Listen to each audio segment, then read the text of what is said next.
Support comes from the Missouri Forest Products Association, committed to conservation and careful management of the state's forests to make them more resilient and better habitats for wildlife.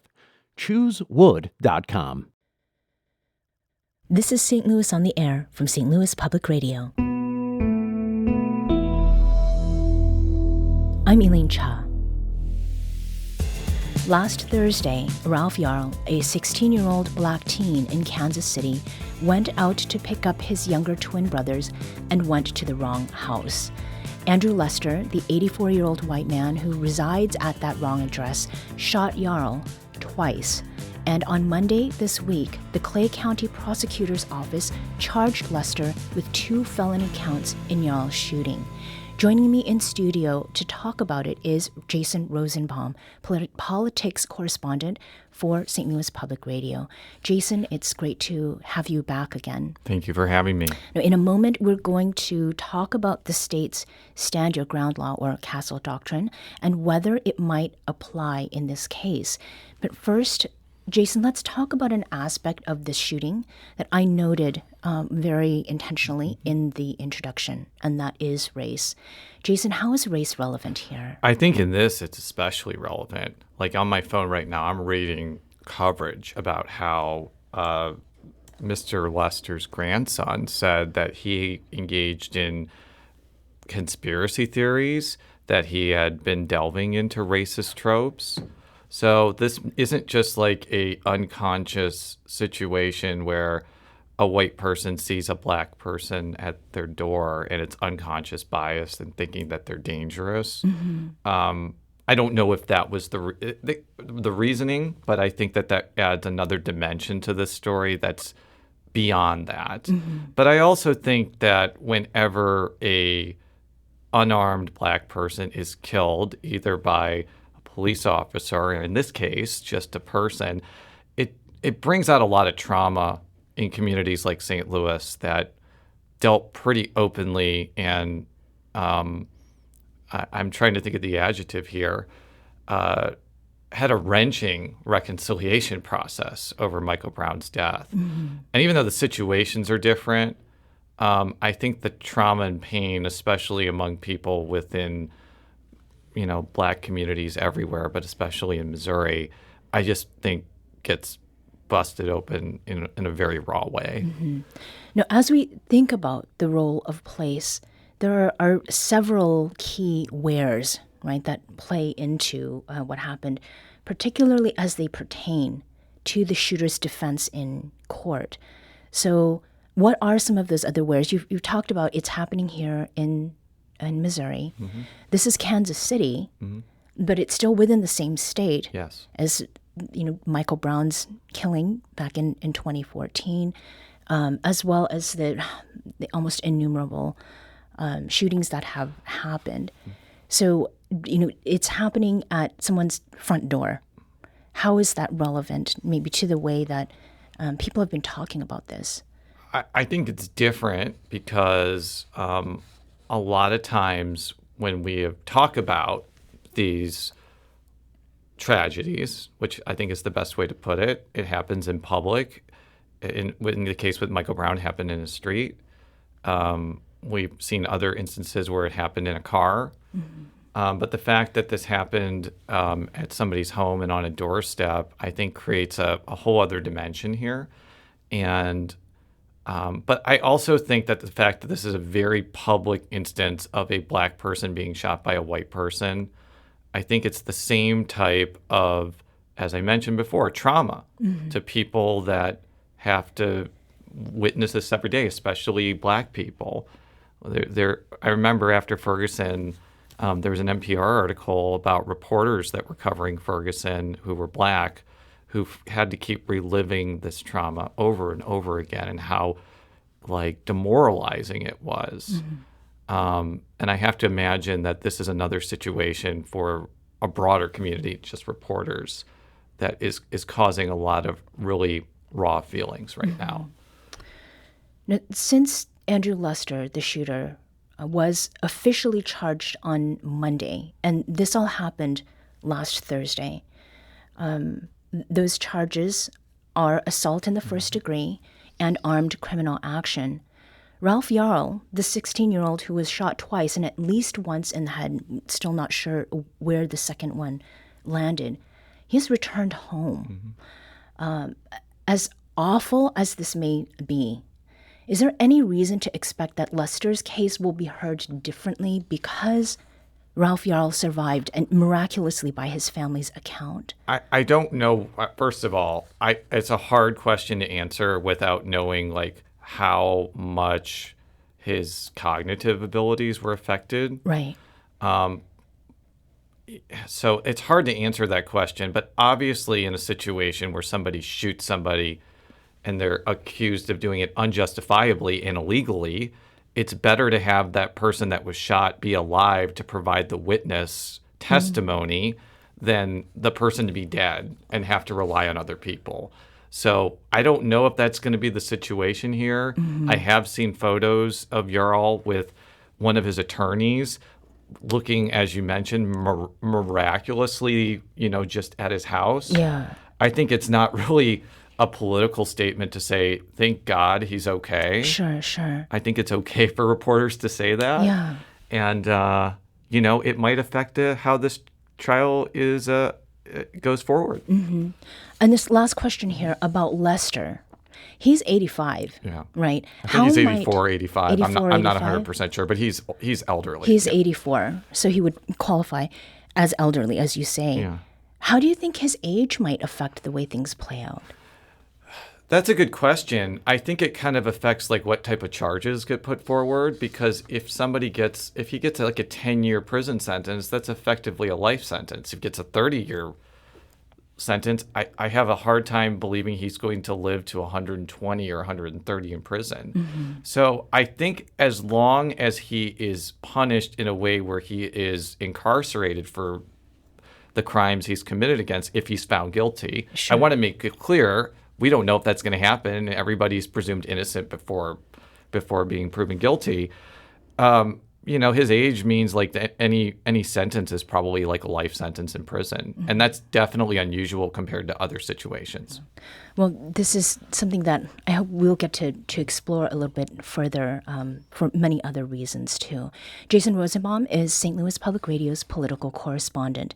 We now want to get to Jason's conversation about one of the next steps in this case, and that's whether Missouri's Stand Your Ground law, or Castle Doctrine, might serve as the valid defense for the 84-year-old man who shot Ralph Yarl.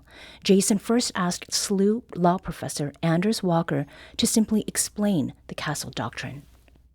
The Castle Doctrine is a rule that if you are in your home and someone threatens you by coming in, you don't have to run out the back door. You can use lethal force to stop an intruder. And what is the difference between Castle Doctrine and Stand Your Ground? Well, not much. They're basically the same rule. You don't have to run away. If someone is threatening you, Stand Your Ground applies outside your home. That could apply in the street. If someone puts a gun in your face, you can shoot them. You don't have to say, could I run away? If you're in your home, you don't have to run out the back door. Same basic idea. You have a little more protection in your home, but otherwise it's very similar. I was looking at a number of states yesterday, and most states have either a Stand Your Ground law or a Castle Doctrine or a mixture of both. But there are some states that don't have either, and they have what's called a duty to retreat. Do you know what that means, first of all? So that was the old rule, and the old rule was you can use lethal force if you need to. If you absolutely have to use lethal force to prevent serious injury or death to yourself or someone else. If you don't need to, then you need to run away. You need to retreat. You need to close the door. You need to drive somewhere else. States started to say, well, that isn't right. If you're in your home, you shouldn't have to run out the back door. And then states started to say, even if you're on the street and someone points a gun at you, you shouldn't have to make the split-second decision, can I safely run away? You should be able to stand your ground. And so states like Missouri have both rules, and I think it might break down politically. I think it's more popular among conservatives to stand your ground, and I think the Second Amendment generally is more popular among conservatives. It seems like these types of laws have been in place for literally centuries, but it seems like it was a relatively recent development that states adopted castle doctrine and stand your ground. I actually covered when the castle doctrine was passed in Missouri in 2007 and stand your ground was added in 2016. Is that generally been when other states have added this too, like in the last 20, 30, 40 years or something like that? I think so. I think a lot of it is political. Even the old self-defense rule, which dates back to ancient English common law, was you can use lethal force to defend yourself if your life is at risk. You can't use it if it's not necessary. You can't shoot people who do not threaten you. And a lot of it is political theater. A lot of it, I think, is not really that different. You can't shoot someone if they don't pose a threat, full stop. If no one is threatening you or they're pointing a water gun at you, you can't shoot them. You do have to walk away. And I think that gets to the Kansas City example, where from the facts of the case so far, a 16-year-old went up to somebody's door, rang the doorbell, thought it was somebody else's house, and then was shot twice. And what I've heard from people is neither castle doctrine nor stand your ground would apply because the 16-year-old Ralph Yarl did not pose an imminent danger to this person. I think that's right. Now, a defense attorney would argue this was late at night. This was an older gentleman who may have been afraid. Maybe it was an aggressive knock. We don't know. However, in cases like this before, and there have been two, one in Louisiana, one in South Carolina, homeowners shot trick-or-treaters. Both were prosecuted. Under the theory, if someone rings your doorbell or knocks on your door, you don't have to answer. If you're afraid, just stay in your house. Don't shoot unless they kick in the door, because it might be a kid. So I think this guy's probably going to go to jail. This is not this situation, but let's just say somebody like opens the door and says, hey, come on out, basically, because he thinks it was the siblings were in there. Is that where it gets a little bit murkier under this theory? Oh, yeah. If someone's opening your door, then I think the homeowner has much more ground to say, whoa, I have a reasonable fear this person's going to hurt me.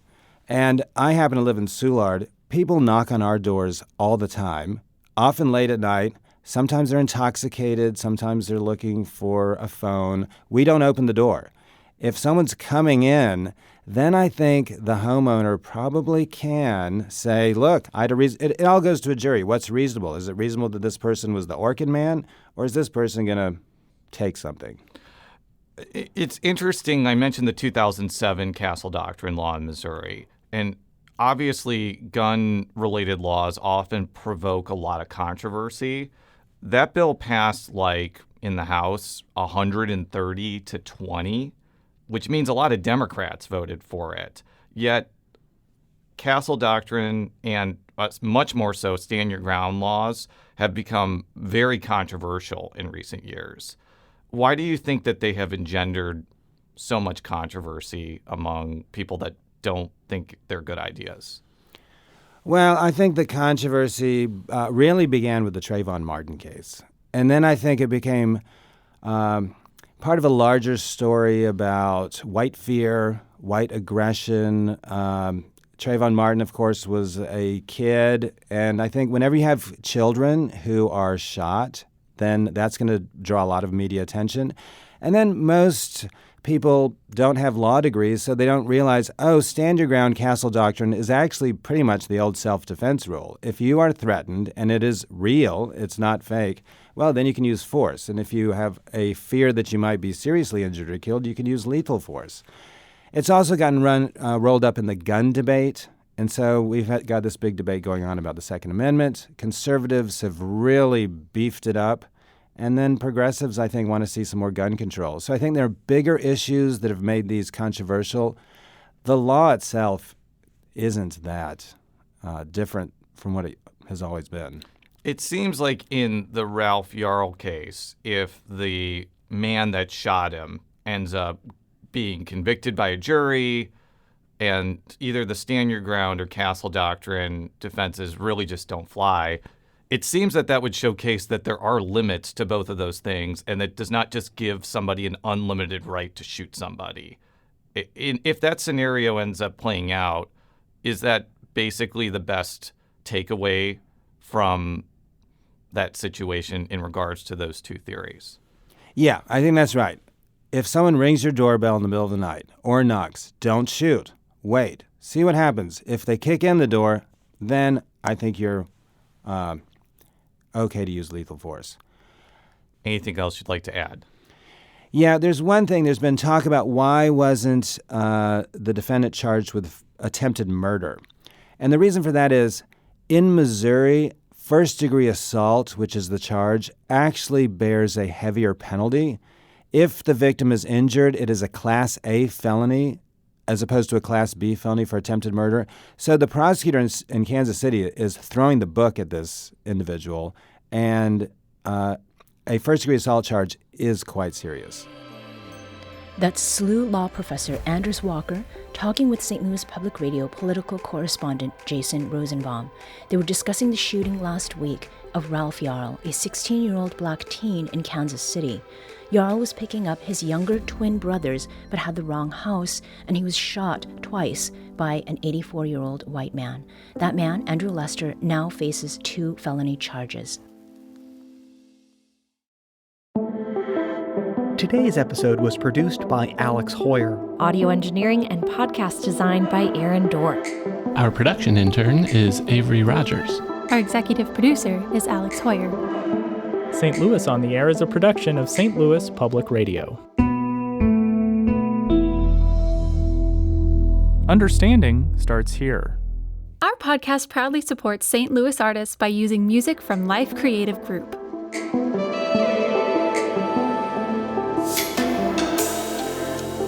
Do you find yourself regularly listening to episodes of St. Louis on the Air? Suggest us to a friend you think might enjoy our conversations. And leave us a review and rating on Apple Podcasts on the App Store. It's the simplest way to help people discover our show. Thanks. St. Louis Public Radio is a member-supported service of the University of Missouri St. Louis.